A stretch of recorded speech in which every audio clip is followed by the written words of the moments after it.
I ens diu que l'atenció central a la persona fomenta el pla anticipat de cures, del procés d'expressió, els aspectes ètics.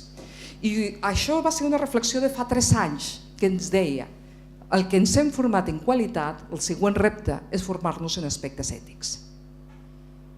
O sigui, els nostres equips requereixen perquè hi ha processos de presa de decisions que impliquen valors. I aquest procés de presa de decisions que impliquen valors de la persona, de l'equip, necessitem metodologies per abordar-ho. I algú de l'equip s'aconsella i es recomana que tingui formació en metodologia per a l'abordatge de temes ètics, perquè el tenim ara.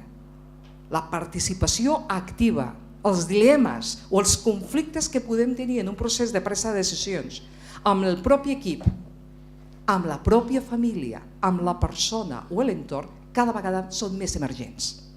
Abans era el que vostè vulgui, això s'ha acabat. I la diferència entre les famílies, un pensa que sí, el que està lluny és el que a vegades arriba i el que està més guerrero, sí, perquè no coneix la realitat i l'entorn en qual es troba.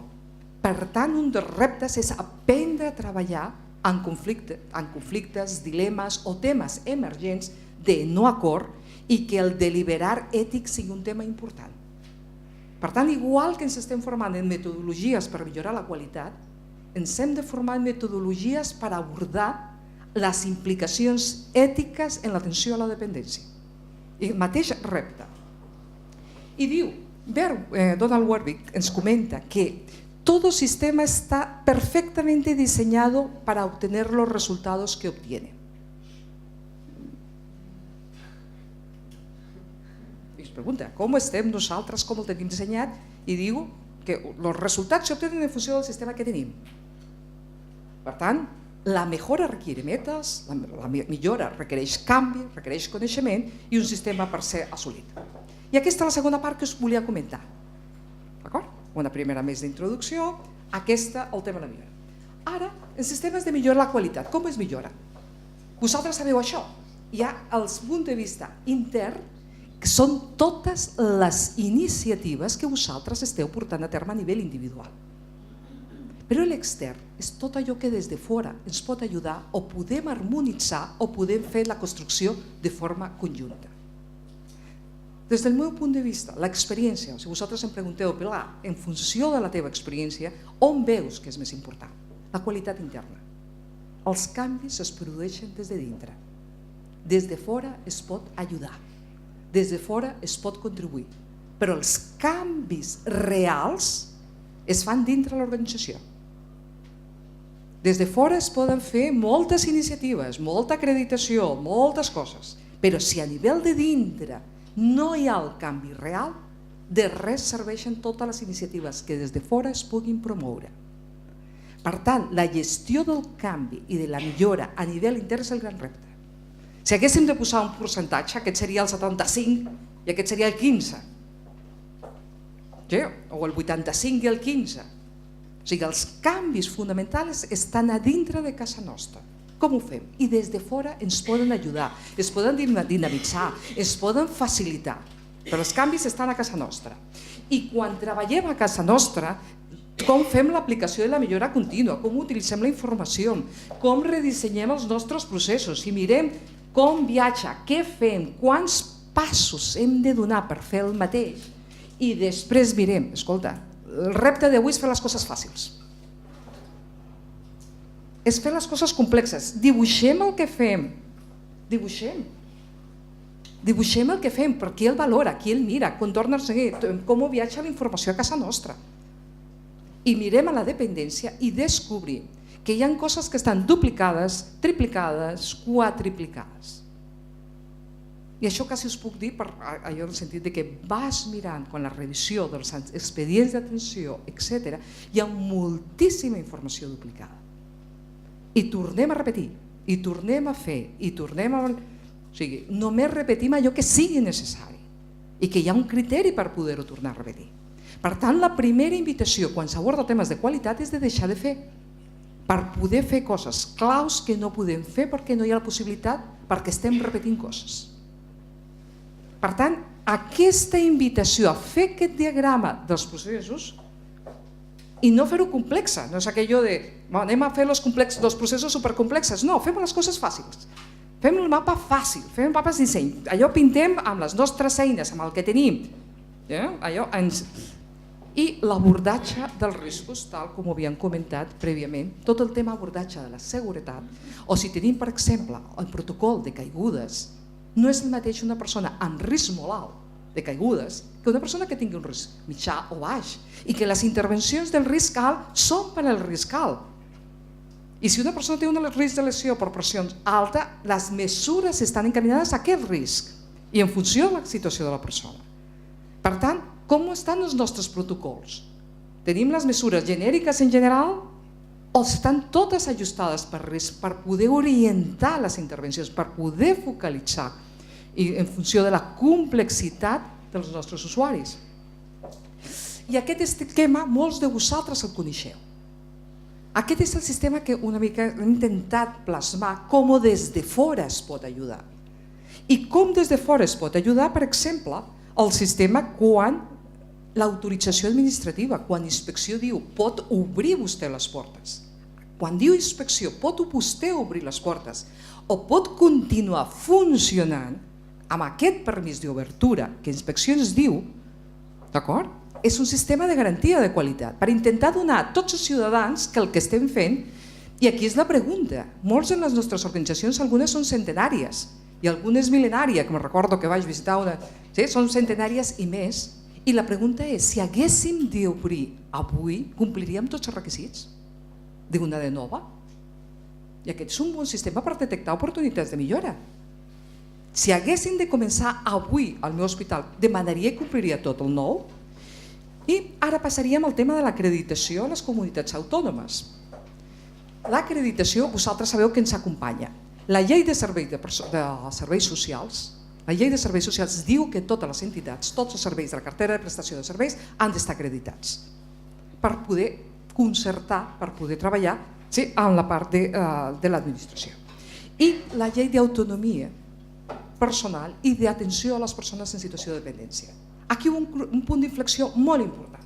Per tant, entre el 2006 i 2007, en aquest àmbit va ser un punt de partida, entre els 2006 i 2007 va ser un punt d'inflexió tan important que va, per dir-ho d'alguna manera, convidar a un treball compartit. I això ha implicat un procés de reflexió de la pròpia comunitat autònoma, per exemple, a nivell de Catalunya, al plantejar-se un model d'acreditació del sistema de serveis socials. I que aquest model d'acreditació del sistema de serveis socials, que és el model que té un paraigua CFQM, però els continguts són propis, s'han treballat de diferents models, sistemes d'acreditació, conscients que també hi ha altres sistemes, que no és l'únic, que a vegades cada comunitat no està harmonitzat i que estem treballant i que a nivell del Ministeri que hi ha una sèrie de clàusules, de criteris de qualitat perquè es puguin sumar, perquè això sigui possible. Però en general, un sistema d'acreditació a nivell de comunitat autònoma és aquella que, a més de complir aquests requisits administratius, d'estructura, de funcionament, de ràtios que et demanen a nivell, per dir-ho d'alguna manera, els equips d'inspecció perquè tu puguis fer-ho, s'assumeixen dos elements. Un, aquests estàndards vinculats a la millora de la qualitat, i els que s'estaven treballant per poder comprar l'administració, i els de contractes de compra de serveis. Per exemple, quan tu compres amb el CatSalut o quan tu compres amb els serveis amb el departament vinculat a la contractació, es poden indicar indicadors de qualitat. Per tant, aquest és un altre tema. Sistemes de promoció de la millora.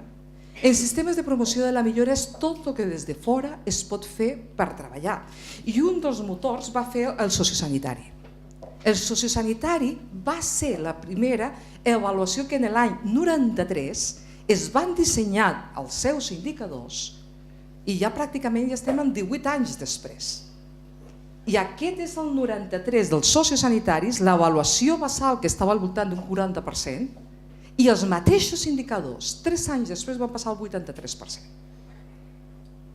I aquest va ser el motor, va ser el primer, o sigui, sociosanitari, en aquest sentit va liderar en la part d'atenció residencial. O a nivell, per exemple, en el pla de qualitat de l'ICA s'han desenvolupat diferents indicadors, s'ha fet en l'àmbit d'atenció residencial, de persona gran, de persona amb discapacitat intel·lectual, discapacitat física, etc. S'han fet diferents iniciatives que des de fora, i aquest, per exemple, són les publicacions del 2010. Vosaltres podeu entrar a la web del departament i estan totes les publicacions que és d'indicadors de diferents àrees o d'àrees de recomanacions de bones pràctiques, per exemple, en l'àmbit de la discapacitat física. També és una publicació d'octubre del 2010, que ha sortit, que està publicat, que està disponible. I si utilitzem aquesta informació disponible, com la traspassem per poder cuidar?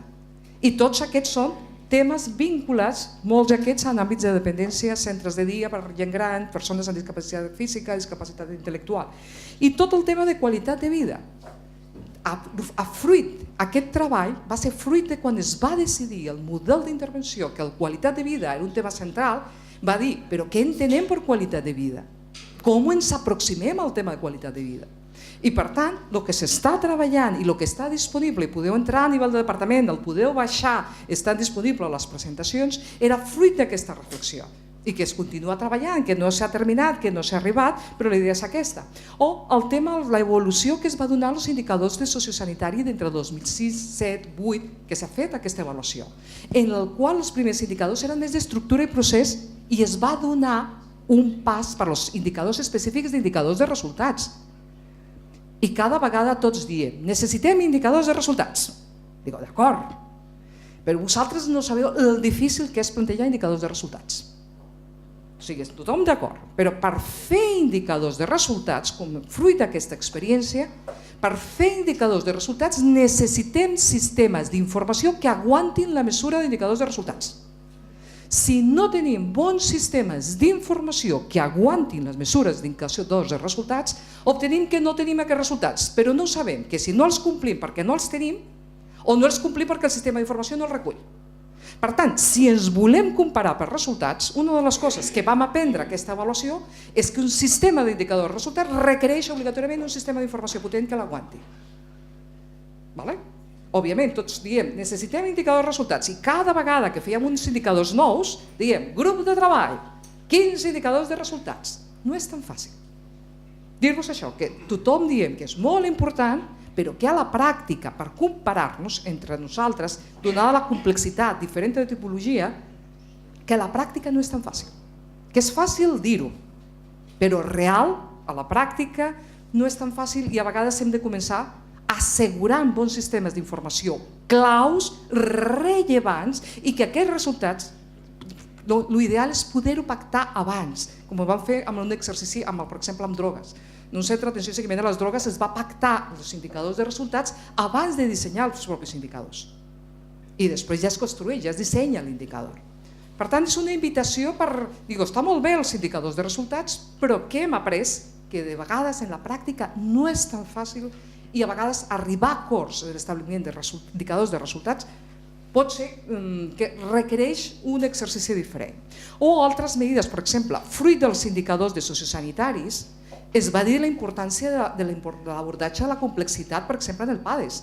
Hi ha publicacions relacionades o sistemes que ens ajuden a millorar, a més dels indicadors, les bones pràctiques, l'abordatge o les que estan pendents a punt de publicar-se les guies de l'àmbit sociosanitari en temes ètics, en temes d'educació, en temes de quadres de comandament, etc.